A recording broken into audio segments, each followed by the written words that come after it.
ভাইয়া ও চোখের ভিতরে এই আপনার খেয়ার বুঝছেন জায়গা পরে চোখে একটু কম দেখা যায়, আচ্ছা, চোখ জল তুলতে যান শেষ ভাইয়া। প্রচন্ড বাতাস না? হ্যাঁ প্রচন্ড বাতাস, এই দিক থেকে বাতাসটা আসতেছে, সব আমার চোখে পড়তেছে বুঝছেন, ধুলাবালু। অনেক কষ্টে আছি বুঝছেন, প্রবাসীরা অনেক কষ্টে আছে।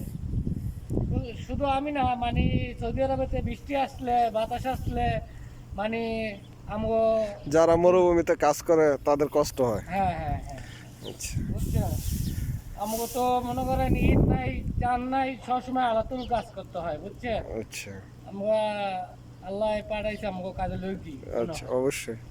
তারপরও যতটুকু চেষ্টা করি নামাজ পূজা করি, তারপরও কাজ কাম আল্লাহ আলহামদুলিল্লাহ ভালো রাখছে। আচ্ছা, আসসালামু আলাইকুম।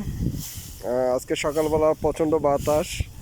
আমরা আসছিলাম আজকে এই যে খের মানে গার্ড করা থাকে, এগুলো ছুটানোর জন্য পানি দিয়ে আবার ভিজানো হবে। তো খুব বাতাস, এই বাতাসের মধ্যে খের উড়াইতে খুব সমস্যা হচ্ছে। এই যে এক ভাই উড়াইতেছে, দেখেন প্রচণ্ড বাতাস, গাছগুলা